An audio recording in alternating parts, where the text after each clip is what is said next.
সকালে উঠে তো সে একই ব্যবস্থা করতে হয়, কি রান্না করব আর কি খাবো।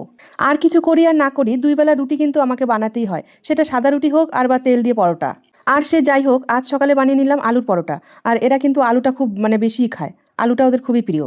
তো যেই বাড়ির মানুষ যেরকম খায় সেরকমই খাবার বানাতে হয়। তো তার জন্য শুরু করে দিলাম এই যে আলুর তরকারি বানিয়ে তারপরে আলুর পরোটা বানানো শুরু করে দিলাম।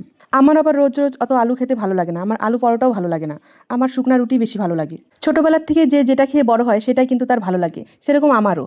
আমার মা রোজ শীতের সকালে বানাতো রুটি, চা আর সাথে থাকতো বেগুন ভাজা। ওটা শীতের প্রত্যেকটা সকালে আমাদের বেগুন ভাজাটা যে এত প্রিয়, আবার কোনো কোনো দিন বেগুন পোড়াও বানাতো। তো যাই হোক, তার জন্যই আমার বেগুন পোড়া দিয়ে রুটি খেতে এত ভালো লাগে।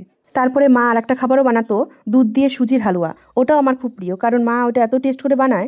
তাই এখনও আমি বাড়িতে গেলে মাকে বলি, মা ওই সুজির হালুয়াটাই তুমি বানাও। আমি জানি না মা কীভাবে সুজিটা বানায়, কিন্তু আমি বানালে ওরকম টেস্টটা হয় না। মা বানায় একদম কি সুন্দর লাল লাল হয়ে যায় সুজিটা।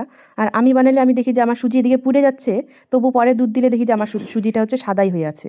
তো যাই হোক, ওইটা মায়েরই সিক্রেট। এমনই কিছু কিছু খাবার আছে যেগুলো এখনও আমার মার হাতের খুব খেতে ইচ্ছে করে।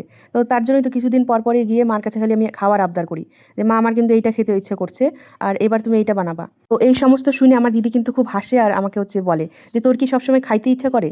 তোর প্রত্যেকবার আসলে তোর এইটা খাইতে ইচ্ছা করে, তোর ওইটা খাইতে ইচ্ছা করে। আর ও আবার কিন্তু আমার মতো না, ও একদম নিখাউনি। ও তালে তাল মিলায় যে ওকে একটা দিলেই হলো। ও কোনোদিন বলে না, মা আমার এটা খাইতে ইচ্ছা করছে। ও কোনো দিনও মুখ ফুটে বলে না, খিদা পাইলেও কোনোদিন বলে না। কিন্তু আমি আবার একদম আলাদা। আমার খিদা তো পাবেই, খিদা তো পাবেই পাবে, তার মধ্যে আমি আবার আবদার করি যে, মা আমার এই নাড়ুটা খাইতে ইচ্ছা করছে, মা আমার এই পিঠাটা খাইতে ইচ্ছা করছে।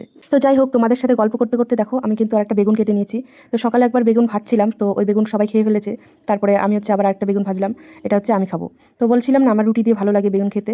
তারপর সকালের খাওয়া শেষ হতে না হতে আবার দুপুরে রান্না রেডি করতে হয়। তো শাশুড়ি মা রান্না করবে, কিন্তু আমি সব সবজিগুলো কেটে দিই।